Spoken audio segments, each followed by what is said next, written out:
Radio Chalette Le Mag, le samedi de 9h à midi. Il est 11h36, pour être précis, vous êtes bien sûr sur Radio Chalette, la fréquence 89.3. Je disais tout à l'heure précédemment que ce lundi aura lieu la 42e édition de la Journée mondiale de la Terre, qui offre à tous peut-être l'occasion de réfléchir à notre action au quotidien sur la planète et aux solutions pour la sauvegarder. Dans ce cadre-là, tiens, j'ai au téléphone notamment Charles Péot, qui est directeur et porte-parole de l'association nationale Caudever. Bonjour.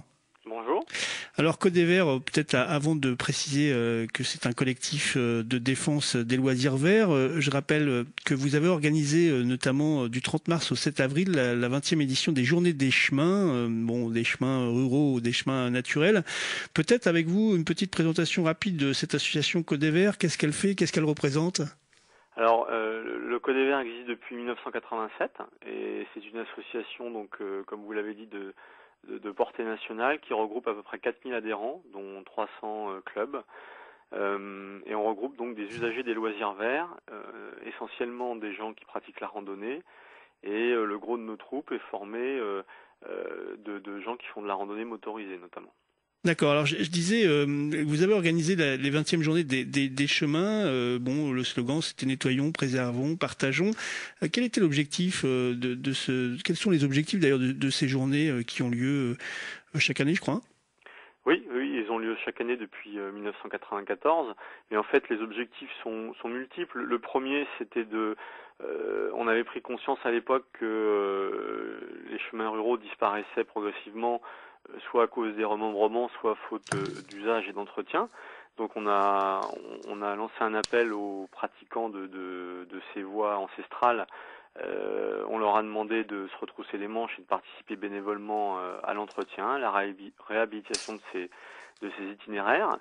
Et puis l'autre objectif important aussi, c'est de rassembler sur un chantier divers usagers des chemins, qu'ils soient motorisés ou non, qu'on soit marcheurs, vététistes, cavaliers, motards, utilisateurs de 4x4 ou de quad. Et bien en fait on a tous un point commun, c'est qu'on utilise les chemins pour se promener et finalement se rencontrer, discuter, expliquer son loisir à l'autre, ça permet ensuite une meilleure cohabitation justement lorsqu'on se rencontre. Voilà, et ça c'est très très important pour nous. Alors concrètement, comment ça s'est déroulé? Parce que je crois qu'il y a eu 1 millier, de bénévoles un peu partout sur ces journées des chemins. En quoi ça consiste? Est-ce que ça consiste à nettoyer, à baliser? À quoi ça sert ces journées? Et puis quand on parle de chemin, de quoi on parle?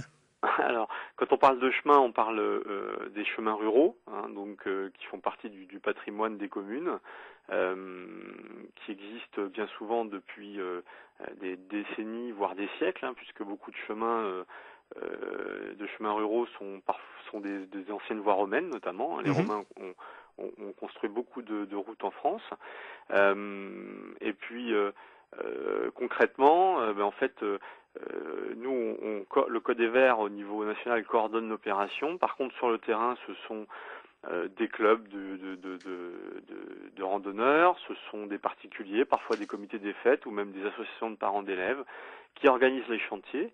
Alors, essentiellement, ce sont des chantiers de réouverture de chemins qui sont tombés dans l'oubli ou des chantiers d'entretien un peu plus simples, de débroussaillage, où on enlève les arbres qui sont tombés en travers lors des tempêtes, des choses comme ça.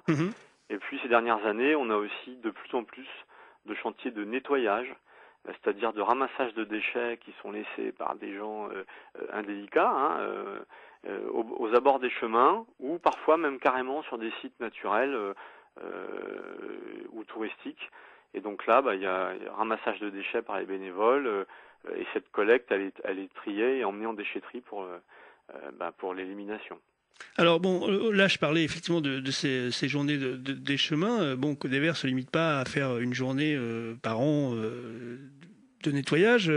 J'ai été sur votre site, j'ai vu quand même que vous aviez, entre guillemets, vous étiez un peu pluridisciplinaire, c'est-à-dire que vous êtes aussi là pour conseiller les gens, les aider.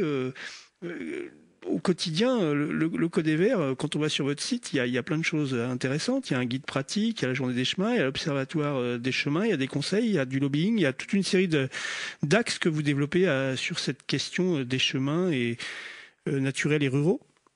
Oui, effectivement, on a beaucoup de cordes à notre arc depuis bientôt 26 ans. Donc on a un gros volet pédagogique où on vient informer les usagers des chemins de leurs droits, mais aussi bien sûr de leurs devoirs en matière réglementaire, en matière de bon comportement.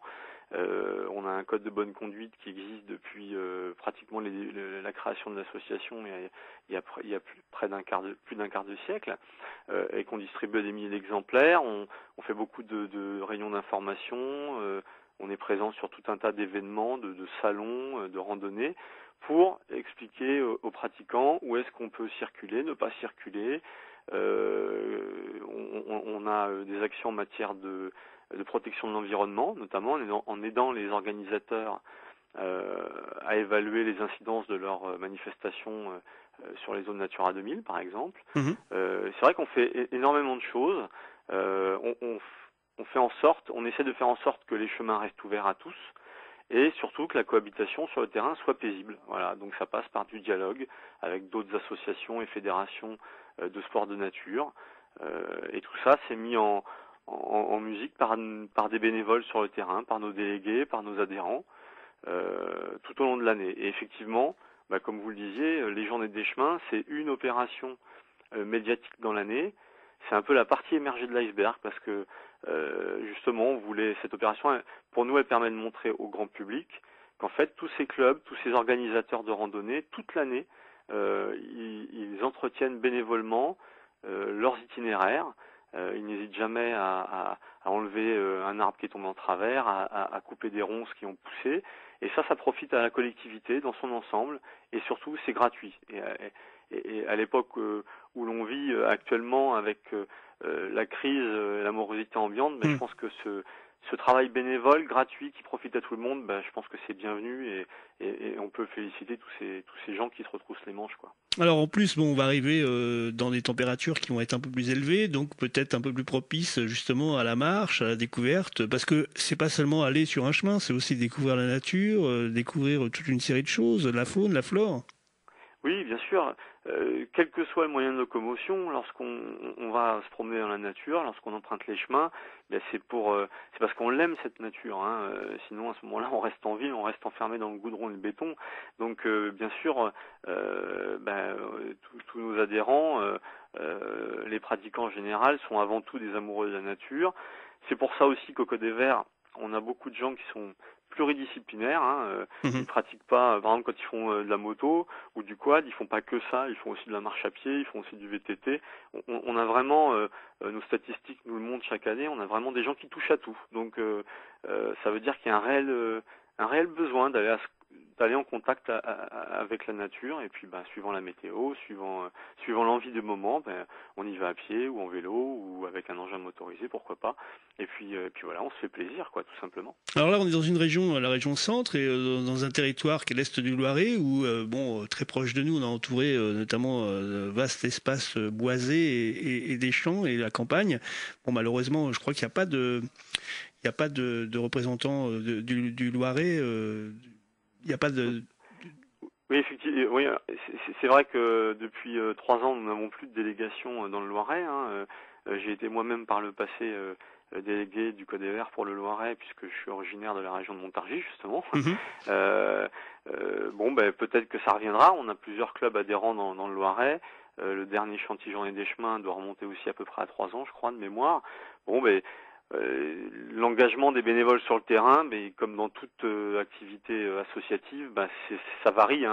Il faut avoir de la disponibilité, et par les temps qui courent, les gens privilégient bien entendu leur activité professionnelle, et ça on ne peut pas les blâmer.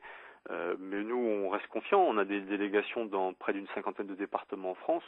Voilà, en ce moment, il n'y en a pas dans le Loiret, mais ça en tout cas, viendra. celles et ceux qui nous écoutent actuellement, qui voudraient effectivement être bénévoles dans ce domaine-là, ils peuvent prendre contact, bien sûr, avec Code des Verts. Je rappelle qu'il y a un site internet. Dessus, par contre, on n'a pas d'un numéro de téléphone précis. Alors, je peux vous en donner un. Allez-y. C'est le 09 650 444 76. On répète, c'est 09 150 444 76. Voilà, juste dernière petite info avec vous, notamment, j'ai lu dans la presse que l'actuel ministre de l'écologie vient d'annoncer 2 millions d'euros de subventions qui vont être alloués à votre association afin de financer. Le chiffre est énorme, 10 000 kilomètres de chemins ruraux dans toute la France. Oui, alors est-ce que vous avez bien regardé la date de publication de cette information? Voilà. Pas vraiment. C'était le 1er avril, et voilà. Et on a sacrifié, comme beaucoup de gens, à la mode du poisson d'avril. C'était la première fois qu'on s'y consacrait. Ah oui. Et je dois avouer que cette information a généré, à la fois sur notre site internet et sur notre page Facebook, une fréquentation incroyable, avec plus de 8000 pages vues. Donc, on a bien fait finalement parce que ça nous a fait connaître un peu plus. Et beaucoup de gens nous ont dit deux choses. La première, c'est que effectivement, si un gouvernement prenait en compte nos actions et nous aidait, ce serait, enfin, pour ouvrir les chemins, hein, pas pour fonctionner, parce que nous, on fonctionne sans subvention, sans argent public, on y tient. On veut rester libre de nos actions. Mais c'est vrai que si l'argent était disponible pour entretenir et réhabiliter des kilomètres de chemin, ce serait super. Bon, encore une fois, je pense qu'il y a d'autres actions plus prioritaires en ce moment dans notre pays dues à la crise. Ouais. Hein, voilà, bon, il vaut mieux se consacrer sur ce qui touche directement les gens, comme le chômage et autres. Mais bon, tout le monde s'est dit, c'est dommage, c'est vrai que ce serait super que on prenne en compte ces actions-là et qu'on les aide. Et puis deuxième chose quand même, on nous a dit quand on fait le calcul, ça fait pas beaucoup d'euros par kilomètre de chemin. Mais c'est vraiment 10 000 kilomètres ? Non, en fait, il y a beaucoup plus que ça. Bon, en France, on estime qu'il reste encore 700 à 800 000 kilomètres de chemins ruraux. Ah oui. Hein, là, on parle même pas après des chemins privés qui sont ouverts à la circulation publique, mais essentiellement les chemins ruraux. Et c'est vrai que cet entretien, ça coûte cher. On se rend pas compte, mais en fait, le débroussaillage, voire l'entretien un peu plus lourd, qui relève plus du terrassement, ça coûte très très cher. Et les chemins ruraux, on les trouve où principalement? Dans les petites communes rurales, à la campagne. Et ces petites communes n'ont pas bien souvent les moyens d'entretenir ces chemins. Donc, raison de plus pour les bénévoles d'y consacrer un peu de temps, quelques heures, quelques jours dans l'année. Et on sait que tous les clubs qui organisent des randonnées, tout au long de l'année, ils s'y consacrent, ils participent, ils entretiennent, ils évitent que ces chemins se referment, parce que en fait, c'est faute de passage suffisant, et notamment faute de passage de véhicules suffisamment large, que ces chemins se referment, quoi. D'accord. Bon, en tout cas, merci Charles Péot. Je rappelle que vous êtes directeur et porte-parole du Code des Verts comme ça se prononce, www.codesverts.fr si vous voulez avoir plus d'infos sur ce collectif de défense des loisirs verts. Merci en tout cas de nous avoir consacré un peu de temps. Et puis j'espère que demain peut-être on aura une association départementale en ce qui concerne le Loiret du Code des Verts. Merci en tout cas. Merci à vous. Bonne journée et bonne marche ou bonne circulation. Merci, au revoir. Au revoir. On va pour